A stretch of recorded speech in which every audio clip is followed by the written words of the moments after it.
Tissue বা ঢিলা ব্যবহার না করলে নামাজ পড়লে হবে কিনা একটু জানাবেন। দক্ষিণ দিকে মাথা দিয়ে ঘুমানো যাবে কিনা? খাবার খাওয়ার সময় কি মাথায় কাপড় দিয়ে আবশ্যক?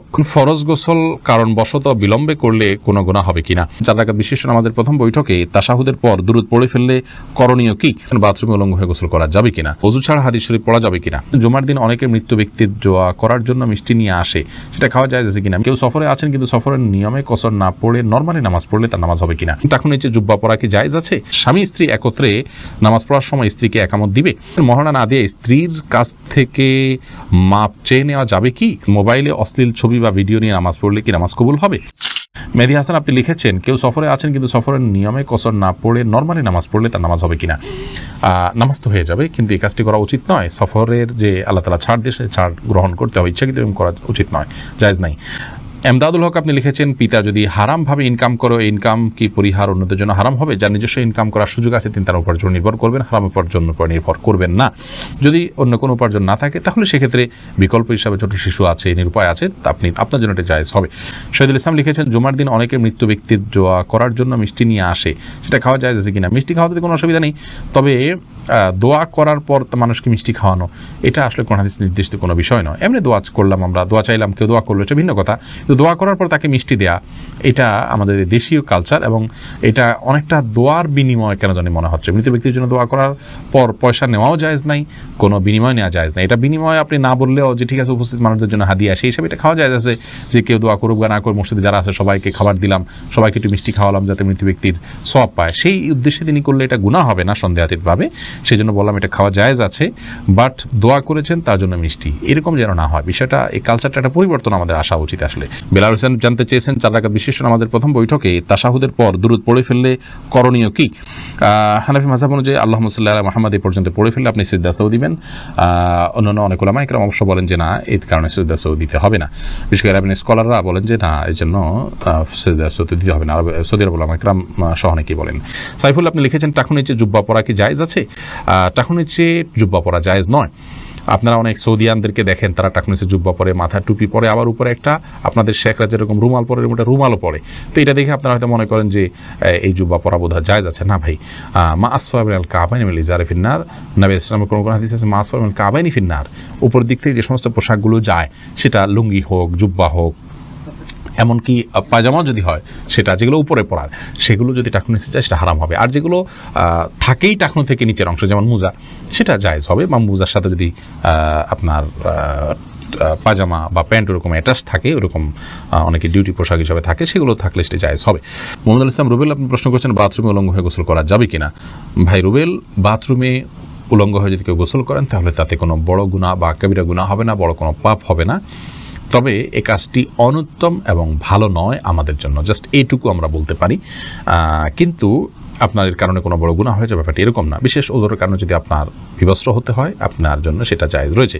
এবং নয়বার রহমাহুল্লাহ সহিহ মুসলিমের সরার মধ্যে তিনি ব্যাখ্যার মধ্যে তিনি লিখেছেন যে গোসল করার সময় লুঙ্গি বা গামছা বা এই জাতীয় কোনো কিছু দিয়ে গোসল করাটা হলো উত্তম, এতে কোনো সন্দেহ নেই। তবে যদি প্রয়োজন হয় তাহলে সেক্ষেত্রে উন্মুক্ত করে, অর্থাৎ আপনার সম্পূর্ণ বিবস্ত্র হয়ে গোসল করা জায়েজ আছে। একটি হাদিস এরকম রয়েছে, নবী সাল্লাল্লাহু আলাইহি ওয়াসাল্লাম বলেছেন যে আল্লাহ তাআলাকে কেউ যদি নাও দেখে তো আল্লাহ তাআলাকে অন্তত লজ্জা করা উচিত, লজ্জাশীলতা থাকা উচিত। এই জন্য এরকমটি প্রয়োজন হলে করা যাবে, আর প্রয়োজন ছাড়া এরকম করাটা অনুচিত, অনুত্তম, ভালো কাজ নয়। প্রয়োজন হলে করা যাবে। তার আরেকটা দলিল হলো সহিহ বুখারীতে বর্ণিত হয়েছে যে আইয়ুব আলাইহিস সালাম তিনি একবার সমস্ত কাপড় চোপড় খুলে তারপর গোসল করেছেন।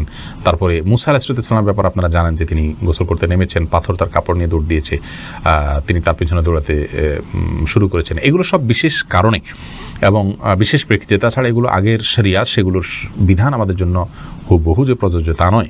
আমাদের জন্য অনুত্তম হবে কাপড় চোপড় একদম খুলে গোসল করাটা, তবে হারাম নয়। এরপর সামিতা জেরিন আপনি লিখেছেন, অজু ছাড়া হাদিস শরীফ পড়া যাবে কিনা? জি, হাদিস পড়তে পারেন। হাদিস পাঠ করার জন্য অজু এটা জরুরি নয়। ইসলামিক বই পুস্তক পড়ার জন্য অজু জরুরি নয়। অজু জরুরি হবে কোরআন কারীম যখন স্পর্শ করবেন পাঠ করার সময়, সেটি মুখস্থ পড়লে কোরআন শরীফ তেলাওয়াত করার জন্য আপনার মুখস্থ অজু থাকা জরুরি নয়। আর রাশেদ খান লিখেছেন, মহারণা না দিয়ে স্ত্রীর কাছ থেকে মাপ চেয়ে নেওয়া যাবে কি? স্ত্রীর কাছ থেকে মহানা না চেয়ে মাফ চেয়ে নিলে সেটা জায়েজ হবে, কিন্তু আপনি বিয়ের আগে থেকে প্ল্যান করছেন যে আমি রাতে বাসর রাতে স্ত্রীর কাছ থেকে মাফ চেয়ে নেবে, এটা তো ছোট লোকই, এটা তো স্পষ্ট ছোট লোকই। আপনাকে বিয়ে করতে গিয়ে বলেছে যদি আপনি মহানা দেওয়ার ক্ষমতা না থাকে, হ্যাঁ আপনি দেওয়ার ক্ষমতা ছিল, প্ল্যান ছিল, কোনো কারণে হয়ে উঠলো না, আপনি তখন মাফ চান, একটা ব্যাপার।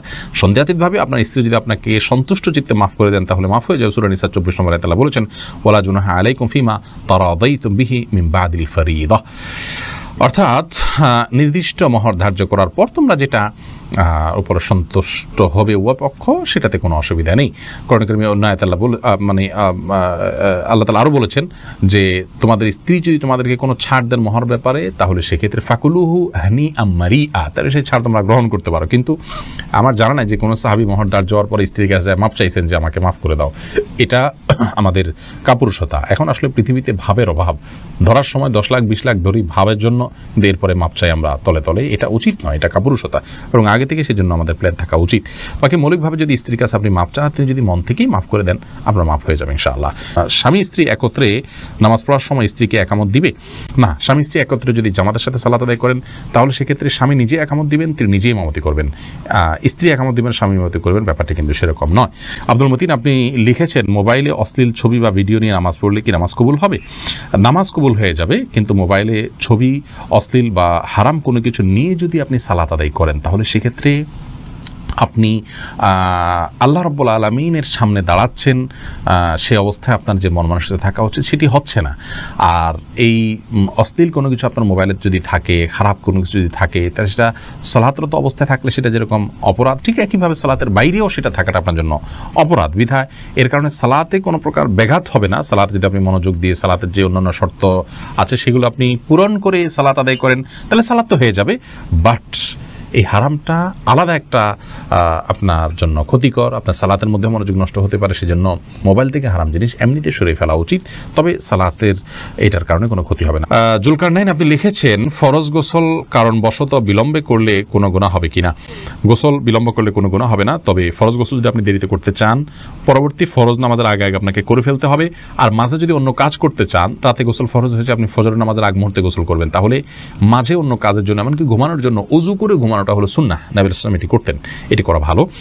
বাকি গোসল তৎক্ষণাৎ করে ফেলতে হবে এমন কোনো বাধ্যবাধকতা নেই। গোসল ফরজ গোসল না করে অন্য কাজ কাম করলে মেয়েদের উপরে অনেক রকমের প্রেশার আমাদের সমাজ থেকে আসে, তো এটা উচিত নয়। এটা ছেলে মেয়ে সবার জন্য ইসলাম জায়েজ রেখেছে, ওযু করে তিনি অন্য কাজ করতে পারেন, কিন্তু যথাসম্ভব দ্রুত ফরজ গোসল করে, ফরজ যেহেতু রয়েছে দ্রুত গোসল করে ফেলতে পারে সেটা ভালো, কিন্তু অন্য কাজ করা যাবে না এমন কোনো কথা নেই। মাহফুজ বিন জাহাঙ্গীর আপনি লিখেছেন আসরের পর থেকে মাগরিবের আগ পর্যন্ত পড়াশোনা করলে নাকি সমস্যা হয়, কথাটা সত্য না, এটা মন গড়া বিষয়, এমন কোনো কথা নেই, আলোর মধ্যে থেকে আপনি পড়তে পারেন। আরাফাত সানি আপনি লিখেছেন দক্ষিণ দিকে মাথা দিয়ে ঘুমানো যাবে কিনা? যাবে, কোনো অসুবিধা নেই। এরপর সাদিয়া বিনতে আজাদ লিখেছেন খাবার খাওয়ার সময় কি মাথায় কাপড় দেওয়া আবশ্যক?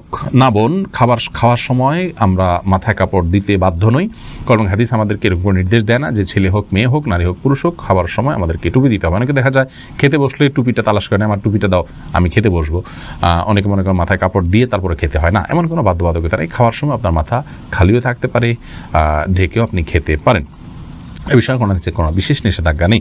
রদ্দুল মুখতারি লেখা হয়েছে যে ওয়ালা বাসা বিল আকলি মুত্তাকিয়ান ও মাকশুফার রাসি, অর্থাৎ গ্রহণযোগ্য মত অনুযায়ী উন্মুক্ত মাথায় অর্থাৎ খালি মাথায় বসে খেতে কোনো অসুবিধা নেই।